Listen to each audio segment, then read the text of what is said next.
औज़ुबिल्लाहिमिनश्शैतानिर्रजीम बिस्मिल्लाहिर्रहमानिर्रहीम अल्लाहुम्मा सल्लि अला सय्यिदिना व मौलाना मुहम्मदिन व अला आलि सय्यिदिना व मौलाना मुहम्मदिन व बारिक वसल्लिम। मोहतरम नाज़रीन, अस्सलाम वालेकुम व रहमतुल्लाहि व बरकातुहू। गोशा जमाल पर आपका अपना सिब्त जमाल आपको दिल की गहराइयों से खुशामदीद कहता है। मोहतरम नाज़रीन, आज की ये वीडियो तारीख़ी अहमियत की हामिल है।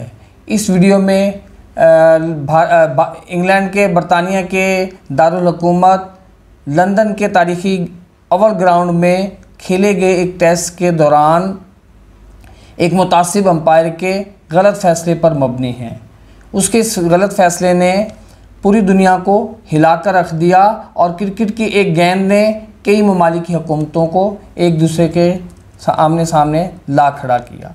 काबिल गौर बात है कि इस मामले पर खिलाफ तवक्को पाकिस्तान के रवायती हरीफ भारत ने वतन अज़ीज़ का भरपूर साथ दिया।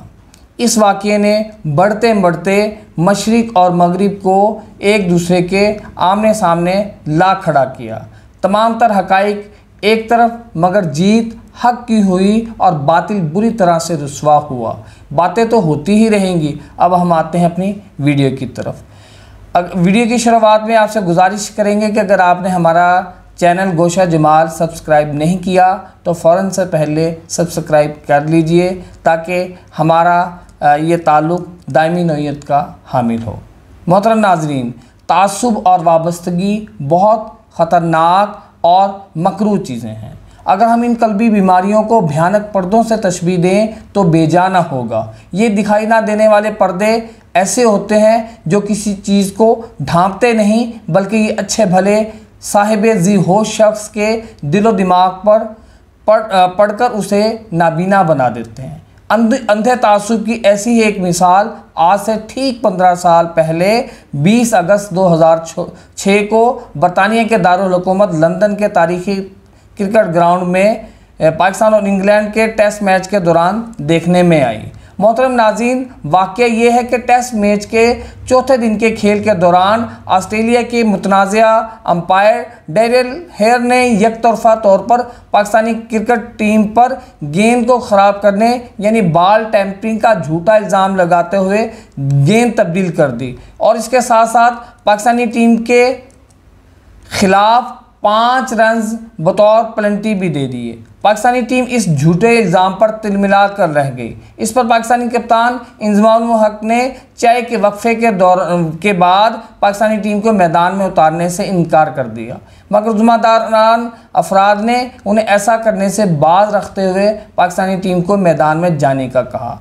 पाकिस्तानी कप्तान इंज़मामुल हक ने अपने फ़ैसले पर नज़रसानी करते हुए टीम को मैदान में उतारने का फ़ैसला किया। इतनी ही देर में ऑस्ट्रेलियाई अंपायर डेल हेयर अपने साथी अंपायर के साथ पाकिस्तानी टीम के ड्रेसिंग रूम के दरवाजे पर आए और इंतहाई सख्त और तहक्कुमाना लहजे में इंज़मामुल हक से कहने लगे कि आप खेलने के लिए ग्राउंड में आ रहे हैं या नहीं। इस पर पाकिस्तानी क्रिकेट टीम के कप्तान ने सवाल किया कि आपने मैच के दौरान गेंद को क्यों तब्दील किया और हमारी टीम पर यह इल्ज़ाम क्यों लगाया।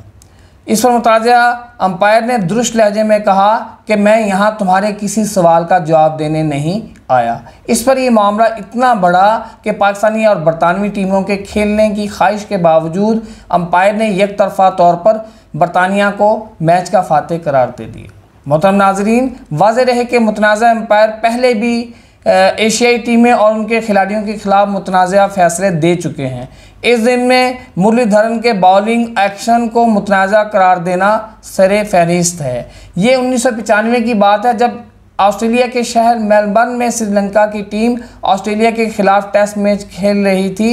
इसी दौरान जब ऑफ स्पिनर मुरलीधरन ने बॉल करवाई तो बॉलिंग एंड पर खड़े अंपायर डेल हेयर ने नो बॉल का इशारा कर दिया। शायकीन क्रिकेट की हैरत की इंतहा उस वक्त हुई जब मुतनाज़ा अंपायर ने नो बॉल देने का ये सिलसिला जारी रखते हुए मुरलीधरन के 3 ओवर में 7 नो बॉल देने का इशारा दिया।